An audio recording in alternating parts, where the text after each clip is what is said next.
창세기 2장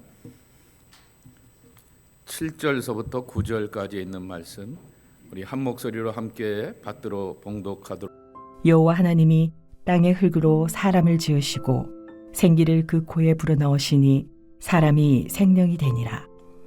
여호와 하나님이 동방의 에덴에 동산을 창설하시고 그 지으신 사람을 거기 두시니라. 여호와 하나님이 그 땅에서 보기에 아름답고 먹기에 좋은 나무가 나게 하시니 동산 가운데는 생명나무와 선악을 알게 하는 나무도 있더라. 창세기에는 보게 되면은 인간의 창조에 대한 기사가 두 번 나오게 됩니다. 그렇게 반복되어 나오게 되는 것은 그만큼 사람을 창조하시게 되었던 하나님의 뜻에 대한 그 목적과 부르심을 확인하게 되는 것입니다. 1장과는 다르게 2장 말씀, 오늘 본문에는 흙으로 지음받은 인간에게 하나님의 생기, 하나님의 생명이 함께 하시게 되니 에덴 동산을 향하여서 이렇게 지으시고 그 안에서 주의 백성들이 머물게 하셨다라고 말하게 됩니다.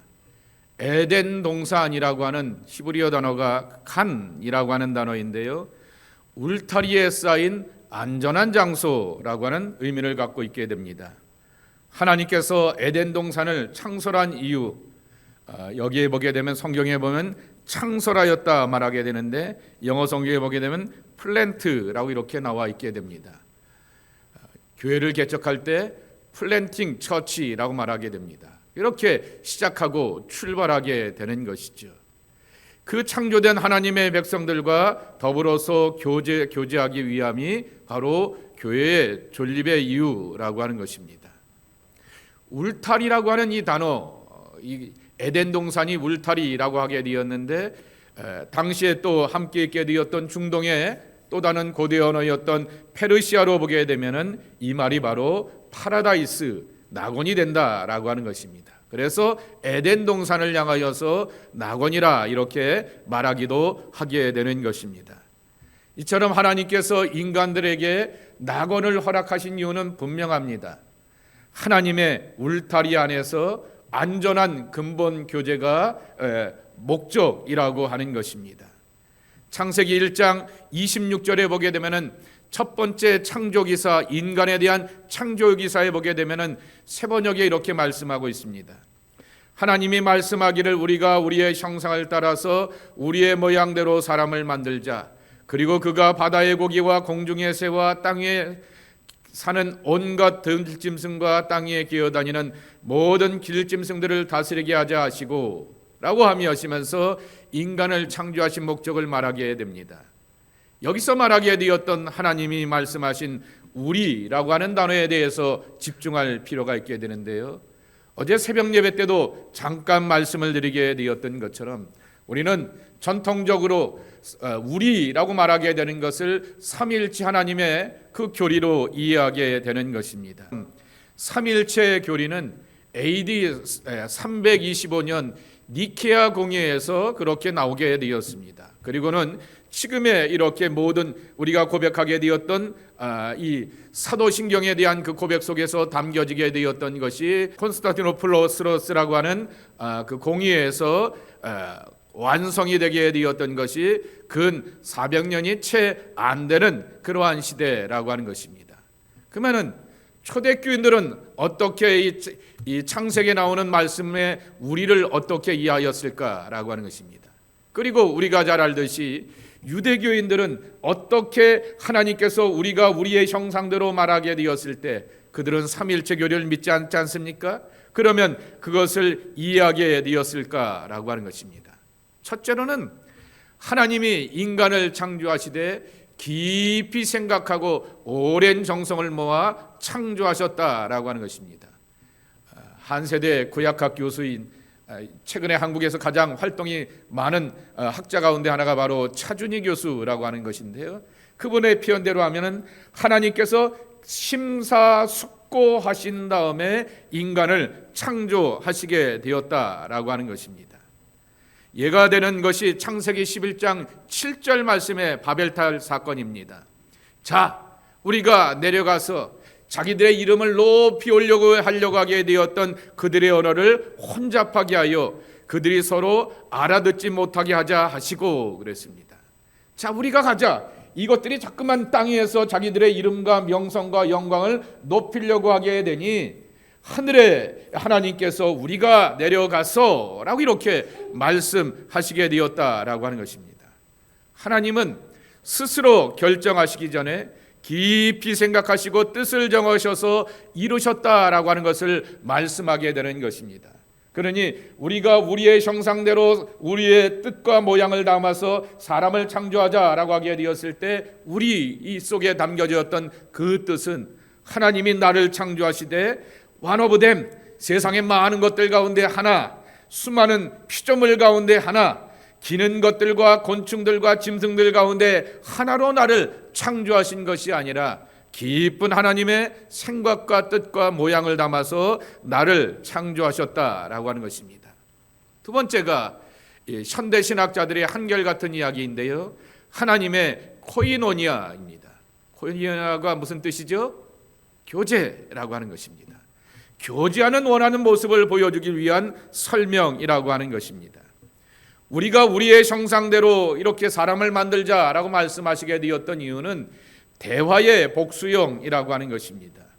하나님께서 이 인간을 만들기 전에 천상의 모든 거룩한 존재들, 천사들을 말하게 되는 거죠.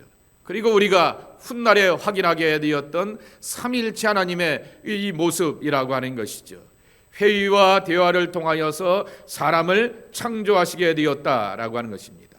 실제로 우리라고 하는 말이 구약 성경에 또 나오게 되는데요, 이사야서 6장 8절입니다. 함께 읽어보실까요?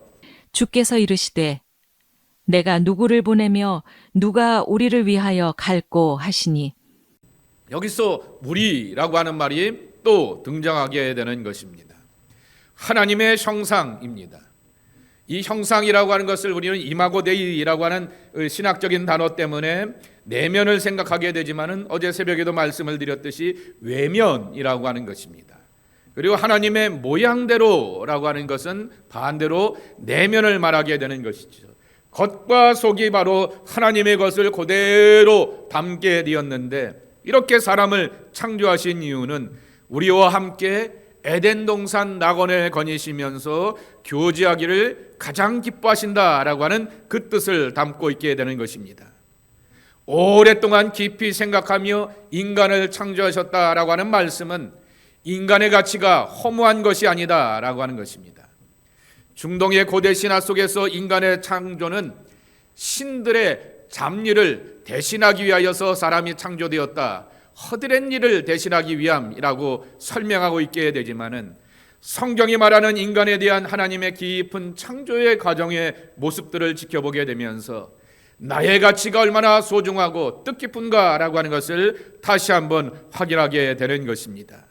이처럼 하나님의 깊은 계획 가운데 창조되었던 아담과 하와, 아니 저와 여러분은 에덴 동산이라고 하는 안전한 하나님의 울타리 안에서 보호하고 교제하기 위함이라고 하는 것입니다. 지난 한 해에 우리가 나누게 되었던 그러한 말라기 4장 2절 말씀과 같이 당신의 깊은 품 안에서 머물고 거하는 것은 마땅하고 당연한 우리의 영적인 본능이라고 하는 것입니다.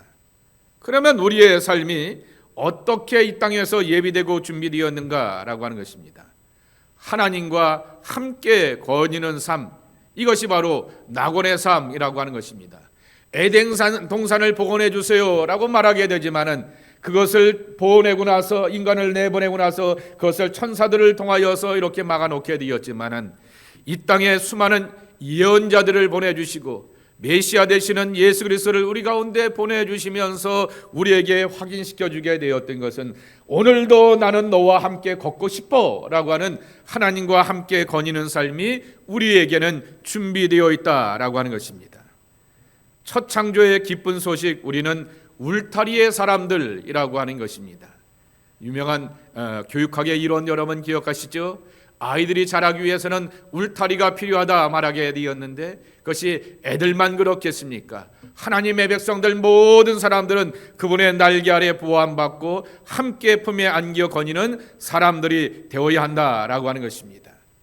그리고 9절 말씀해 보게 되면은 생명나무와 선악을 알게 하는 나무를 그 삶의 중심 에덴 동산의 한 동산에 놓게 되었던 중심에 놓게 되었던 이유는 인간이 늘 삶의 중심 속에 내게는 하나님이 계시지라고 하는 것을 자각하며 그분의 뜻과 계획에 따라서 순종의 사람이 되고 인간은 스스로가 미래와 운명을 개척해 나갈 수 있는 신적인 존재가 아니라고 하는 것을 말씀하고 있는 것입니다. 현대인들이 많이 아직도 주체사상을 쫓아가고 있게 됩니다. 주체사상의 첫 번째 슬로건이 뭔지 아십니까? 사람의 운명의 주인은 사람이다 라고 말하게 되는 것입니다. 그런데 바로 우리는 그렇게 말하지 않습니다. 사람의 운명의 내용은 하나님의 손길과 그분의 계획 아래 담겨져 있다라고 하는 것입니다. 칼빈이 설명하기를 생명나무는 아담과 하와가 그 동산에 있는 많은 과실의 나무의 열매를 먹을 때마다 생명의 근원이 하나님께 있음을 기억해 주는 성례전적인 의미를 지니고 있는 나무라고 하는 것입니다. 성만찬을 통하여서 예수님의 찢겨진 살, 예수님의 보혈 그것을 기억하게 되는 것처럼 우리가 그런 믿음을 가지고서 주님 앞에 나간다라고 하는 것입니다. 선악을 알게 하는 나무라고 하는 그 뜻은 선과 악의 그 지식의 나무라고 하는 것입니다. 그 동산 중 안에 선악을 알게 하는 나무를 보게 되면서 바로 하나님의 뜻을 따라가게 되었을 때 선의 백성이 되고 하나님을 벗어나게 되었을 때 악의 백성이 되는구나 라고 하는 것을 깨닫고 자각하게 하는 나무가 있었다라고 하는 것입니다. 자유의지를 인간에게 주신 하나님과 함께 동행하면서 하나님이 기뻐하시는 삶을 인간이 선택할 수가 있다라고 하는 것입니다. 하나님과 함께 거니는 삶을 거절하게 되었을 때 결과가 창세기 3장 8절에 보게 되면은 이렇게 소개하고 있게 되는 것입니다. 3장 8절 함께 읽겠습니다. 그들이 그날 바람이 불 때 동산에 거니시는 여호와 하나님의 소리를 듣고 아담과 그의 아내가 여호와 하나님의 낯을 피하여 동산 나무 사이에 숨은지라. 여전히 하나님은 에덴 동산에서 거니셨다 그렇게 말씀하고 있게 됩니다. 거니셨던 이유는 하나라고 하는 것입니다. 함께 동행하면서 하나님이 기뻐하시는 삶을 우리 가운데 예비해 놓으시게 되었는데 함께 걷는 것을 피하고 숨고 자신의 죄와 허물을 가장 가깝고 소중한 옆 사람에게 뼈 중에 뼈, 살 중에 살이라고 말하게 되었던 그 소중한 나의 베러 하프, 더 나은 반쪽을 향하여서 당신이 창조하게 되었던 이 여자로 인하여서 내가 범죄하고 타락하게 되었습니다 라고 하면서 그렇게 이렇게 정죄하는 인간의 죄의 모습을 보게 되는 것입니다. 복락원의 사람이 다시금 신락원의 사람이 된 것은 함께 걷기를 거부하는 데 있다라고 하는 것입니다. 예수 그리스도께서 우리에게 오심은 우리로 다시금 하나님과 함께 화목하게 하려고 하는 뜻과 목적을 가지고서 구원의 은혜를 베풀어 주셨습니다. 함께 하나님과 화목하면서 걸어가는 그러한 길이라고 하는 것입니다. 그래서 누가복음은 길의 복음서가 되었던 이유가 여기 있는 것입니다. 사람이 길을 개척하기도 합니다. 길을 모색하기도 합니다. 길을 이렇게 걸어가려고 하게 되었을 때 거기서 예수 만나야지 삶의 소망이 있고 구원이 있다라고 하는 것을 말씀하면서 길일에 있어서 주님과 함께 거는 것이 얼마나 기쁘고 즐거운가라고 하는 것을 말씀해 주고 있는 것이죠. 우리 고린도후서 5장 18절 19절 함께 읽겠습니다. 모든 것이 하나님께로 났으며 그가 그리스도로 말미암아 우리를 자기와 화목하게 하시고 또 우리에게 화목하게 하는 직분을 주셨으니 곧 하나님께서 그리스도 안에 계시사 세상을 자기와 화목하게 하시며 그들의 죄를 그들에게 돌리지 아니하시고 화목하게 하는 말씀을 우리에게 부탁하셨느니라. 하나님과 화목하면서 세상과 더불어 화목하며 내 소중한 사람들과 함께 화목할 수 있는 그러한 길을 우리에게 허락하여 주셨다라고 하는 것입니다. 우리에게는 두 번째 은혜가 있게 되는 거죠. 다시 하나님과 걸을 수 있는 기회가 우리에게 예비되어 있다라고 하는 것입니다. 올 한해 우리 교회 표어로 주시었던 말씀이 누가복음 15장 18절의 말씀입니다. 하나님께로 가게 되면 내가 새로워질 수 있다라고 하는 그러한 말씀이라고 하는 것이죠. 탕자가 자기 아버지의 집으로 돌아가게 되어서 아버지의 아들이라 말하지 마시고요, 일꾼 가운데 하나로 나를 여기 있어서 말하게 되었지만은 이 아들을 향하여서 죽었다 돌아왔다라고 말하게 되면서 이와 같은 조치를 행하게 됩니다. 18절 우리 한번 교회 표가 되는 말씀이니까 한번 읽어볼까요? 시작. 내가 일어나 아버지께 가서 이르기를 아버지 내가 하늘과 아버지께 죄를 지었사오니 하늘과 아버지께 죄를 지었사오니 그랬습니다. 그렇게 고백하면서 하나님 앞에서 아버지 앞에서 연약함을 고백하게 되었던 이 존재를 향하여서 너는 더 이상 죄인이 아니다 라고 말씀하시며 주게 되었던 아버지의 반응입니다. 첫 번째 20절입니다. 목에 입을 맞추었다라고 하는 사실입니다. 틀어지게 되었던 관계의 회복이 아버지의 주도하에 이루어지게 되었다라고 하는 것입니다. 중동 사람들이 서로 뺨을 기대면서 뺨에다가 입을 맞추게 되었고, 그리고 또한 이렇게 비부게 되었던 것은 인사하는 것입니다. 샬롬, 화해하려고 하는 그러한 목적이라고 하는 것이죠. 너와 나 사이에는 더 이상 불편한 게 없어 라고 말씀하시면서 아버지가 아들에게 다가오셔서 하나님이 우리에게 다가오셔서 틀어진 관계를 회복시켜 주셨다라고 하는 것입니다. 두 번째, 제일 좋은 옷입니다. 그 제일 좋은 옷이라고 하는 이 12절의 말씀은 그 집에 있는 첫 번째 옷이라고 말하게 되는 것입니다. 이 집에서 가장 비싼 옷, 좋은 옷, 그것을 내줘서 이 아들에게 입히라라고 하는 말씀인 것입니다. 즉 신분의 변화를 말하고 있게 되는 것이고, 이 아이는 가장 좋은 옷을 입을 만한 자격과 그 권세가 있다라고 하는 것을 말하게 되는 것입니다. 세 번째로는 가락지를 끼우고 라고 하는 것입니다.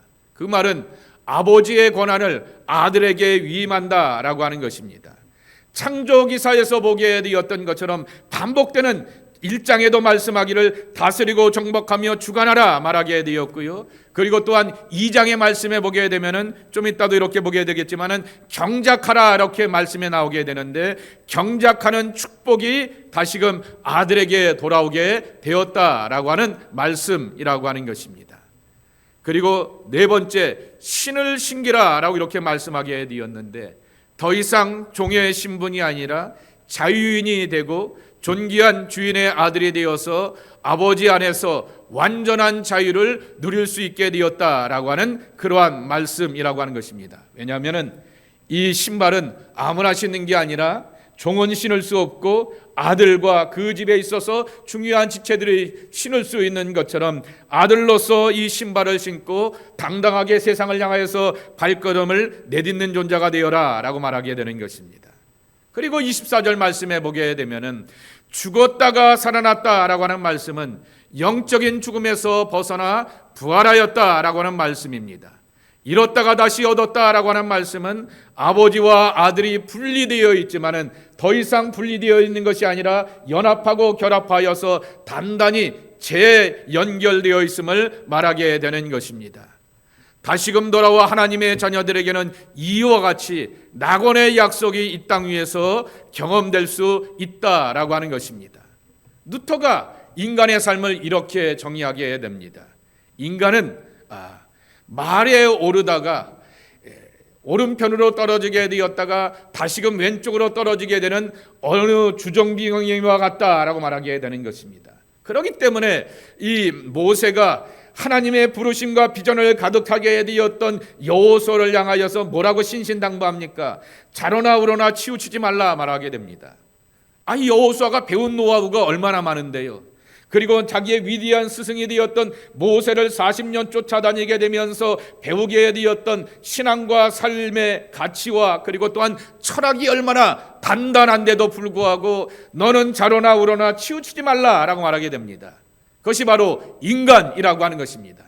꿈을 가지고 있음에도 불구하고 사명을 갖고 있음에도 불구하고 치우치면서 넘어질 수밖에 없는 마치 술주정뱅이와 같은 연약한 인생의 모습이 우리의 모습이라고 하는 것입니다. 근데 중요한 사실은 말을 타고 간다라고 하는 사실입니다. 누토의 이 비유에 나오게 되었던 왜 우리가 말을 타는가라고 하는 것입니다. 여러분, 자동차를 타고 가게 되었을 때 왜 탑니까? 목적지가 있고 방향이 있기 때문에 그것을 향하여서 우리가 나아가게 되는 것처럼 하나님의 방향을 향하여서 나가려고 하게 되었을 때 이렇게도 갔다가 저렇게 갔다가 넘어지기도 하고 쓰러지기도 하게 되지만은 중요한 사실은 바로 하나님께서 우리를 향하여서 뒤에서 꼭 잡아주시며 품어주신다라고 하는 그 말씀이라고 하는 것입니다. 그러기에 우리가 기억해야 될 것은 다시금 하나님 앞에 돌아오게 되었을 때 하나님, 지난 한 주간, 지난 한 해 자로나 우로나 치우치게 되었고 넘어지고 쓰러지게 되었던 나의 연약한 모습이지만은 여기를 하나님의 목적지 방향을 삼아서 하나님 품에 오게 되었으니 품어주시고 안아주시고 세워주시어서 다시금 당신과 함께 온전한 하나님의 지체가 되게 하여 주옵소서라고 하는 것이 우리의 고백이 되어야 한다라고 하는 것입니다. 창세기 1장에 나오게 되었던 일주일간의 창조의 이야기는 여섯째 날에 사람을 창조하시고 하나님의 형상대로 지으셨다라고 하는 말씀, 그리고 제7일에는 안식하였다라고 하는 말씀으로 마무리되게 되는 것입니다. 그래서 제가 어제도 말씀을 드렸듯이 안식이 참 중요하다라고 하는 이야기를 여러분들에게 나누게 되었습니다. 그 사람의 사람 됨됨이, 믿음의 됨됨이는 뭘로 판단한 줄 아세요? 안식일을 어떻게 보내느냐라고 하는 것으로, 여러분의 주일을 어떻게 지내느냐라고 하는 것으로 판단하게 되는 것입니다. 시간을 어떻게 쓰고 삶을 어떻게 소비하는가라고 하는 것을 안식일을 보게 되면 확인할 수가 있게 되는 것입니다. 창세기 2장에 나오게 되었던 또 다른 인간 창조의 이야기 속에서 오늘 15절 말씀을 보게 되면 여호와 하나님이 그 사람을 이끌어 에덴 동산에 두어 그것을 경작하여 지키게 하시고 그랬습니다. 두어라고 하는 말입니다. 두었다라고 하는 말은 느하으라고 하는 말입니다. 하나님 안에서 안식하게 하신다라고 말합니다. 하나님께서 에덴 동산에서 두어서 하나님의 품 안에서 쉬고 안식하게 만드셨다라고 하는 그러한 뜻을 담고 있게 되는 것입니다. 그러니 참 안식은 하나님과의 깊은 교제 속에서 얻어지게 되는 것입니다. 안식이 얻어지게 되었을 때 경작하면서 땅의 열매와 소산들을 거둬가게 되는 것이죠. 어느 유명한 신학자가 이 단어가 다 아로 시작하게 됩니다. 아담이 아담아라고 하면서 경작한다라고 하는 말도 그렇게 아로 이렇게 시작하는 그러한 걸로 이렇게 리듬을 타고 있는 것을 이렇게 써놓은 것을 제가 보게 되었는데요. 그렇게 안식하면서 그렇게 거기에면서 그 안에서 경작하고 맺어가며 살아간다라고 하는 것입니다. 참 안식은 하나님과의 깊은 교제 속에서 오게 되는 것입니다. 사람을 창조하시게 되었던 하나님의 위대한 계획은 하나님의 안식에 우리를 초대하시는 것이고 하나님의 깊은 교제 안에서 나를 비우고 하나님으로 채워가면서 삶의 수확을 다스리고 정복해보며 경작하며 맺어가라 말하게 되는 것입니다. 그래서 신학자들이 한결같이 말하게 되기를 안식일이 창조의 완성이요 왕관이다 라고 이렇게 말하게 되었던 이유가 여기 있는 것입니다. 왜 우리가 아버지 품으로 돌아와야 되는가 라고 하는 것입니다. 아버지를 떠나게 되었던 둘째 아들이 경험하게 되었던 것은 인생의 기근과 흉년이라고 하는 것입니다. 내가 거기서 취급받고 대우받게 되었던 것은 돼지의 쥐염 열매를 먹게 되었던, 중동 사람이면 극상극이었던 돼지를 곁에다 두게 되고 돼지에 먹는 것을 내 먹는 것으로 여기게 되었던 존재의 타락과 절망 가운데서 다시금 아버지로 돌아오게 되었을 때 내 가치와 모습이 회복되는 그러한 이유가 여기 있다라고 하는 것입니다.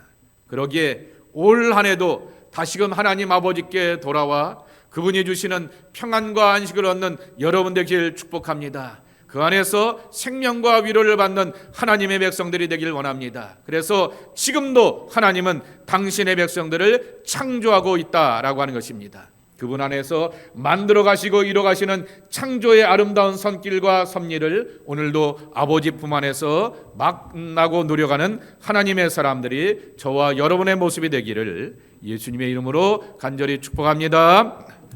하나님 아버지 감사합니다. 주님 앞에 나와서 다시금 창조의 하나님의 손길과 은혜 안에 살아가는 당신의 자녀들 되길 원합니다. 주께서 이끄시고 주관하여 주시어서 주님의 손길 안에서 수확과 열매를 맺어가는 복된 삶으로 함께하여 주옵소서. 예수님의 이름으로 축복하며 기도하옵나이다. 아멘.